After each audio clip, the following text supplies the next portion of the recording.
नमस्कार दर्शकों, कार्यक्रम कानूनी सलाह में आपका फिर स्वागत है। आज हम बात कर रहे हैं पर्यावरण संबंधी कानून पर। बातचीत के लिए हमारे साथ हैं विभागाध्यक्ष एवं डीन विधि विभाग बरकतुल्लाह यूनिवर्सिटी भोपाल प्रोफेसर मोना पुरोहित जी। मैडम, कार्यक्रम कानूनी सलाह में आपका बहुत बहुत स्वागत है। नमस्कार जी। दर्शकों, जैसा कि हमारा आज का विषय है पर्यावरण संरक्षण संबंधी कानून, तो आपने देखा होगा कि हम अक्सर पढ़ते हैं कि बहुत सारे दिल्ली में प्रदूषण बहुत ज़्यादा हो गया और लोगों को बड़ी तकलीफ़ें होने लगी।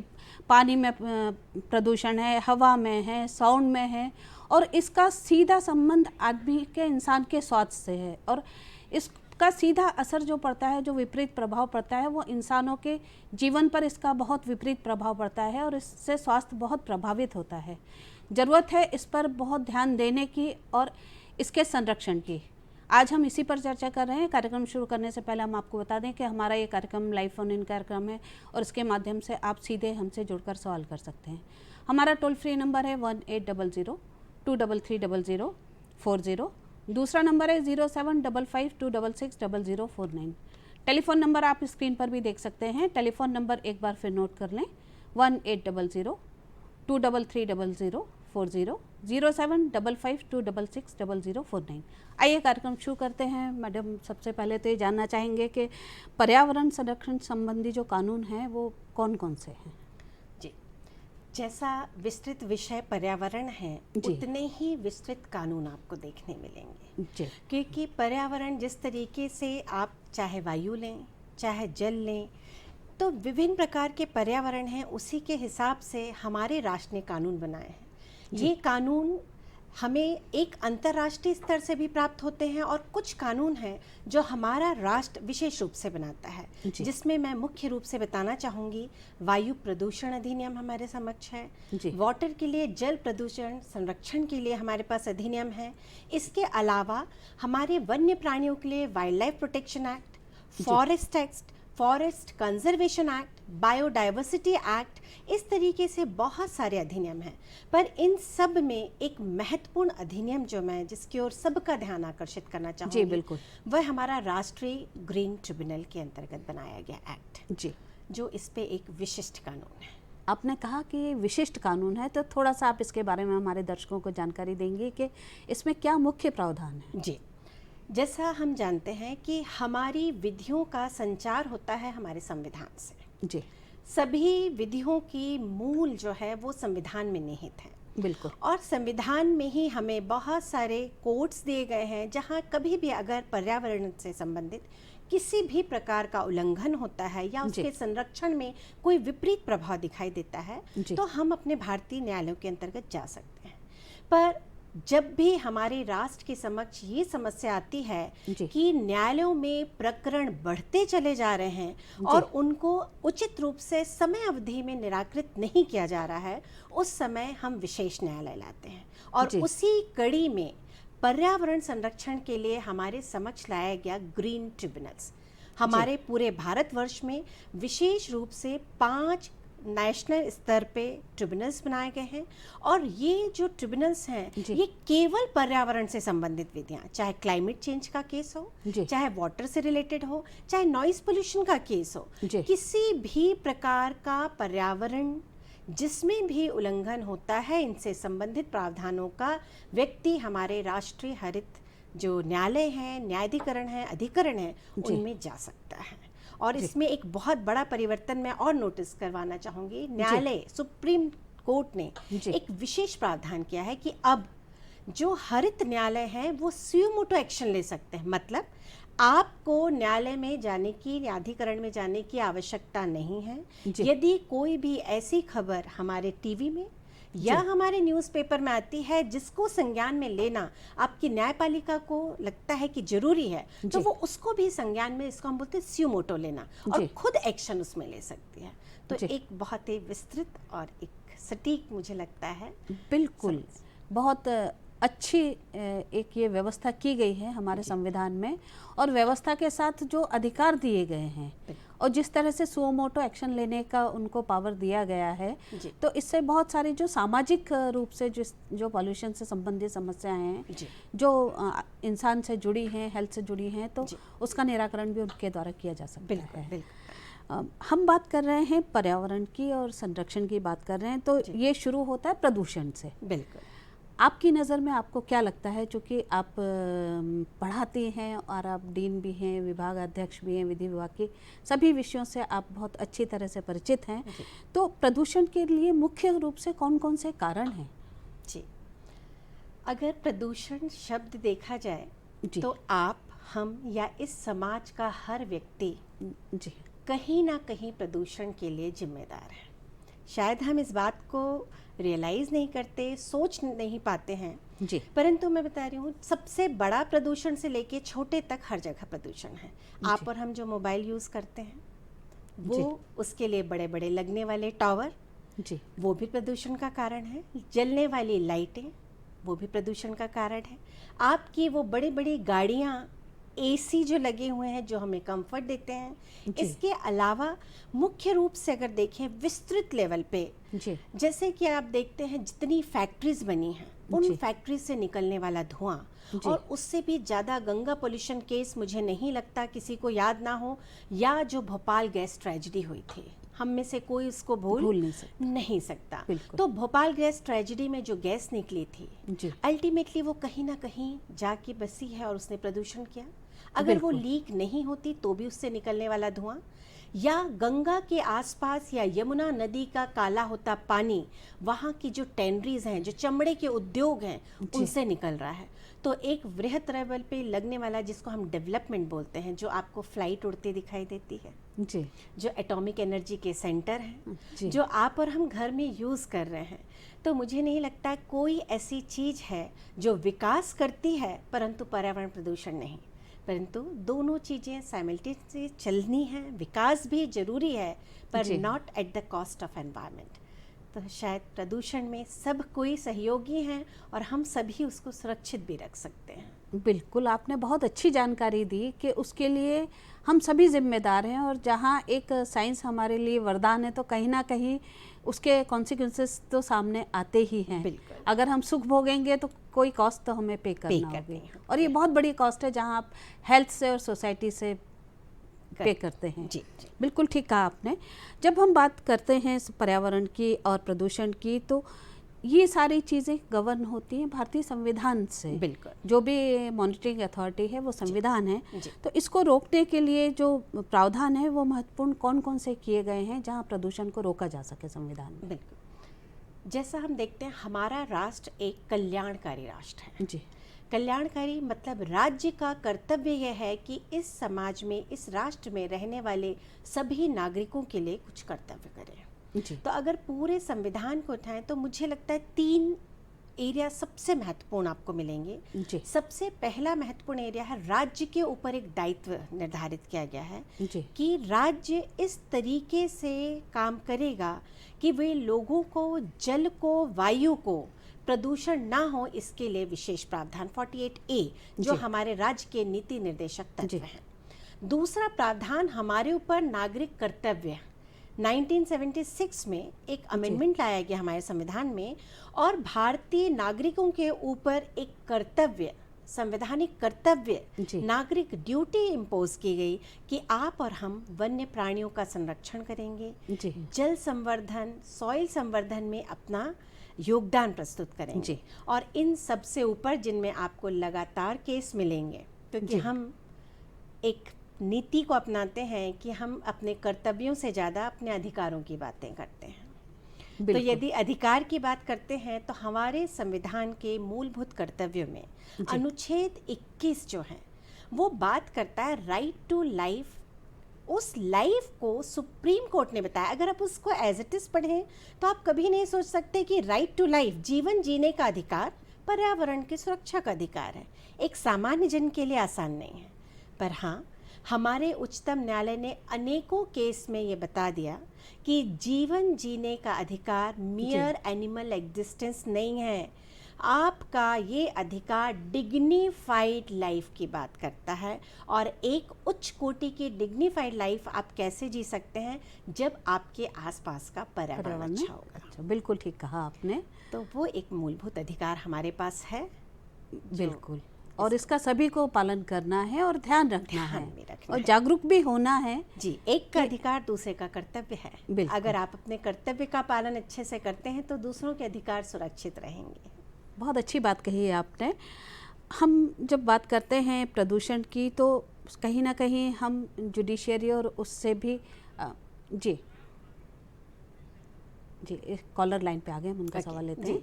नंद स्वरूप जी, कार्यक्रम कानूनी सलाह में आपका स्वागत है, बताइए क्या पूछना चाहते हैं। नमस्कार सर, मैं नमस्कार जी। मैं जानना चाहता हूँ कि पर्यावरण को बचाने के लिए, प्रदूषण को रोकने के लिए आम जन की क्या जिम्मेदारी, इसके लिए कौन कौन से कानून बने हैं। और दूसरी चीज, हरा को जो है दस्त लगा के हरा को अच्छा करने के लिए जो पेड़ लगाए जाते हैं, सरकारी पैसा पे लगाया जाता है, मतलब कितने पेड़ चले कितने रह गए, बाद में उसकी कोई जांच नहीं होती, तो इसके लिए कौन से कानून बने हैं। जी, बहुत ही अच्छा क्वेश्चन है। सबसे पहले तो आपको बधाई कि आपने सबसे पहले अपने ही कर्तव्यों के ऊपर बात करी है कि आप और हम क्या कर सकते हैं और किस तरीके के कानून हैं।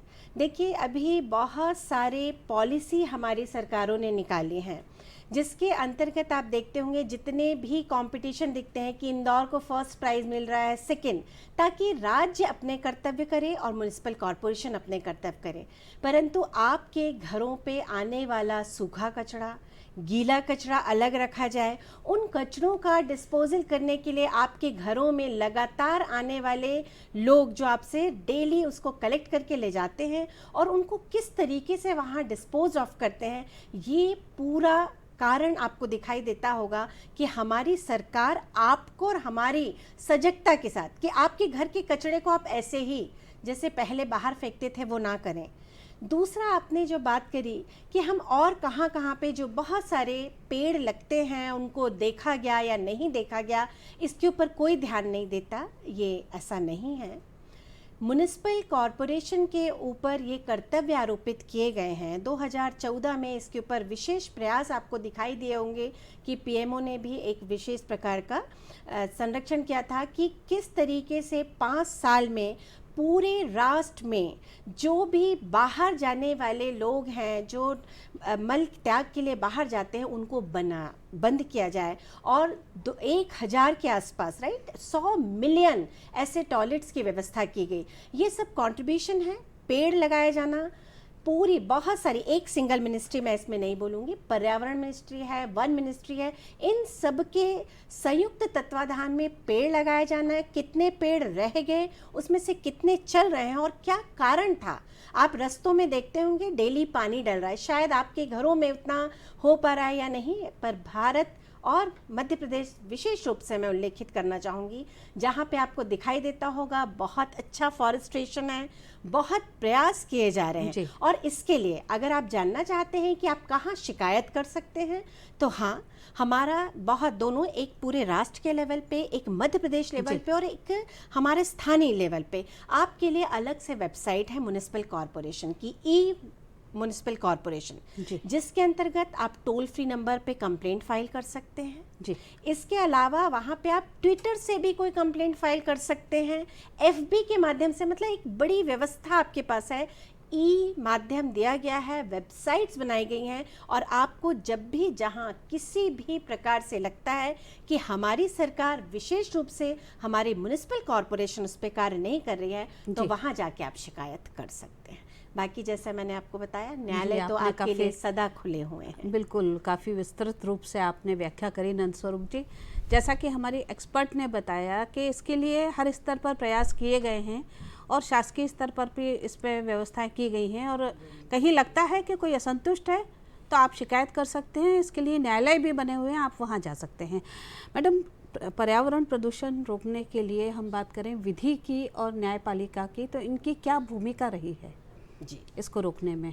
जी, एक दो तरीके से हम इसको देखें। आपने एक बात की है विधि की, दूसरी की है न्यायपालिका की। विधियाँ तो हमारा जो हमारी संसद है वो लगातार, जैसे मैंने आपको बताया, जल है तो जल से रिलेटेड कानून है, यदि आपको वायु दिख रही तो वायु है, यदि आपको ध्वनि दिख रही है तो ध्वनि, सबसे संबंधित कानून हमारे ने बनाए हैं। तो कोई भी एरिया नहीं है, एम्पलीफायर इतनी कितने हर्ट्स में आपकी वॉइस सुनी जाएगी, जो आपको दिखाई देता होगा कि रस्तों में लाउड स्पीकर्स हैं, उनको कितना करना, आप और हम कितने विजिलेंट हैं उस पर जरूर डिपेंड करेगा। पर न्यायपालिका और हमारी जो संसद है उनने काम किए हैं। न्यायपालिका के अंतर्गत बहुत सारे निर्णय हैं। मुख्य रूप से अगर आप निर्णयों की बात करते हैं तो सबसे इम्पॉर्टेंट निर्णय आपका भोपाल गैस ट्रेजेडी का है। उसके अलावा भोपाल से अलावा गंगा पोल्यूशन के जैसे मैंने केस बोले, रायलैंड वर्सेस, ऐसे बहुत अनेकों केस हैं जिसमें न्यायालय ने स्पष्ट कर दिया है कि यदि जो भी व्यक्ति पॉल्यूशन कर रहा है उसको हम लोग बोलते हैं पॉल्यूटर पे एंड प्रिकॉशनरी प्रिंसिपल। प्रिकॉशनरी मतलब आप पहले प्रिकॉशन लेंगे, ऐसे समाधान करेंगे कि अपना, जैसे आपने फैक्ट्री खोली तो जो फैक्ट्री खोलने वाला है उसके ऊपर ये बाध्यता है कि आप ऐसे इफ्लुएंस जो उससे निकलने वाला मटेरियल है वो कहाँ डिस्पोज ऑफ करेंगे, उसके लिए आप कैसे सीवेज प्लांट लगाएंगे कि कम से कम पर्यावरण में पॉल्यूशन हो, तो इसको हम बोलते हैं प्रिकॉशनरी। दूसरा है पॉल्यूटर पे, मतलब जिसने पॉल्यूशन किया है वो पे करेगा। जिसने पॉल्यूशन किया है, प्रदूषण कर रहा है, भाई कॉस्ट तो अल्टीमेटली आपको हमको हमारी हेल्थ से करना है, पर पेमेंट करना। बिल्कुल मैडम, एक कॉलर लाइन पे है, हम उनका सवाल लेते हैं, फिर चर्चा पे वापस आएंगे।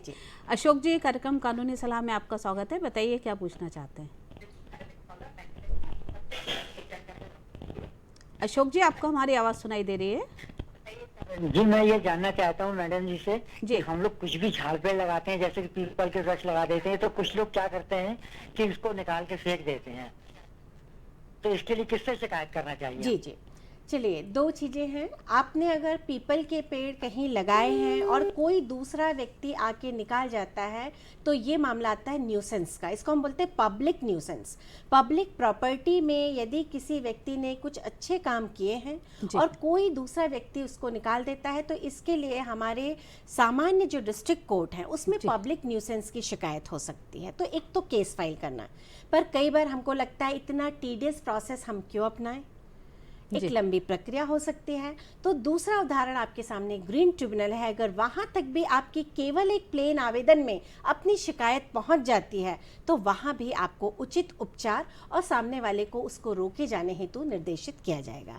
इसके अलावा तीसरा, जैसे मैंने आपको बताया, बहुत सारे म्युनिसिपल कॉरपोरेशन के टोल फ्री नंबर आपको प्रोवाइड किए गए हैं। म्युनिसिपल कॉरपोरेशन में यदि इसकी शिकायत की जाती है तो वहां पे भी आप इसके लिए रेमेडी प्राप्त कर सकते हैं। पर इनका जो सवाल है उससे एक और सवाल निकल के आता है कि अगर वो जो पेड़ लगाया गया है वो किसी तीसरी जगह पे या किसी सरकारी जमीन पे है तो भी ये जा सकते हैं? बिल्कुल, क्योंकि मैंने पहले ही बोला पब्लिक प्लेस क्योंकि न्यूसेंस होता है पब्लिक प्लेसेस पे। अगर आपके यहाँ पे कोई अंदर आपके घर आके करता है तो ट्रेसपास हो गया, अत्याचार हो गया, वहां तो तुरंत आप चले जाएंगे और उसके लिए आप सजग भी ज्यादा हैं। पर आपने कोई पब्लिक प्लेस पे एक संपत्ति क्रिएट करी है, वो पब्लिक प्रॉपर्टी हो गई। अब उस पब्लिक प्रॉपर्टी को किसी भी तरीके से कोई भी यदि क्षति करता है तो उसके लिए न्यूसेंस के अंतर्गत हम जा सकते हैं। जी अशोक जी, हमें उम्मीद है कि आपको आपके सवाल का जवाब मिल गया होगा। हम बात कर रहे थे कि विधि और न्यायपालिका की क्या भूमिका है प्रदूषण को रोकने पे। जी, न्यायपालिका, जैसे मैंने विधि तो सबसे महत्वपूर्ण है क्योंकि जहां उपचार होगा वहीं अधिकार है। बिल्कुल, यदि उपचार नहीं होगा तो आप विधि का क्या संरक्षण प्राप्त करेंगे? तो उपचार पूरे आपको न्यायालय में मिलेंगे और उन उपचारों के लिए न्यायालय में जाना पहला कर्तव्य हमारा है। न्यायालय ने कैसे, हम इसको प्रोटोगनिस्ट जुडिशरी बोलते हैं, मतलब एक ऐसी संवेदनशील न्यायपालिका जो हर मुद्दे पे सजग है जहां कानून नहीं थे। ठीक है, उदाहरण के स्वरूप हमारे राष्ट्र स्तर पे ध्वनि प्रदूषण पे कानून नहीं था, हर राज्य ने बनाया है। मध्य प्रदेश के लिए मध्य प्रदेश कोलाहल अधिनियम है, पर अगर कानून नहीं है तो आपको ऐसे ही नहीं छोड़ दिया जाएगा कि कानून वहाँ स्पष्ट उल्लंघन नहीं हो रहा है, नहीं दिख रहा है। या एक क्लाइमेट चेंज, आप सबने सुना होगा वर्ड, कि आप और हम छोटा छोटा प्रदूषण कर रहे हैं, छोटी छोटी गर्मी जो से एसी से लाइट से निकल रही है वो सब जाके ओजोन लेयर को डिप्लीट कर रही है, जिससे यूवी रेजेस आपके पास नहीं आ पाए। वो अगर लेयर गई तो पूरे विश्व में जो हिमालय है सब आइस पिघल रहा है। इसके ऊपर अब इतने बड़े स्तर पे, मतलब छोटा कंट्रीब्यूशन इतने बड़े स्तर पे, तो जुडिशरी ने वो एरिया जहाँ पे विधि विशेष नहीं थी, जैसे मैंने बोला क्लाइमेट चेंज या हरित जो ट्रिब्यूनल्स जैसे बनाए जाने की बातें, या आप बात करते हैं ध्वनि प्रदूषण कि कहाँ पे लाउड स्पीकर कब बजेंगे, कितने बजे से कितने बजे तक उसमें बैन होगा, इन के संबंध में विस्तृत नियम बना दिए गए हैं, निर्णय दिए गए हैं। गंगा में क्या जाएगा ये भी निर्णय कौन दे रहा है? Supreme court. किस कंसंट्रेशन का एसिड आप वहाँ डाल सकते हैं ये भी बताया जा रहा है। आप जितने लाइसेंस देखते हैं, है ना, जिसने भी आप हर जगह लाइसेंस भी आपको सोच के, जैसे आजकल आप जब रास्ते में जाते होंगे तो व्हीकल्स पे आपसे लगवाया जा रहा होगा, देखा होगा पीवीसी सब बोला जाता है कि भाई आप अपने व्हीकल में करवा लीजिए, वो बोला है एनवायरमेंट। जी, ये सर्टिफिकेट बता रहा है एनवायरमेंट, तो ये गवर्नमेंट आपसे करवा रही है कि एनवायरमेंट में आपका व्हीकल कोई कंट्रीब्यूशन नहीं कर रहा है, वो सही चल रहा है। तो ये भी एनवायरनमेंट की दिशा में एक प्रयास है। बिल्कुल आपने ठीक कहा। इस बीच जबलपुर से एक और कॉलर हैं, उनका सवाल लेते हैं।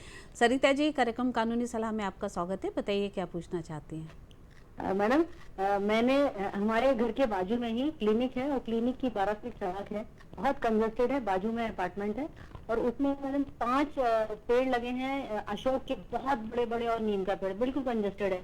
और उससे मैडम अशोक के पेड़ से इतना कचरा होता है, इतना कचरा की नाली जो है वो 2-2 फुट की पत्तियां भर जाती, ना वो सफाई कराते।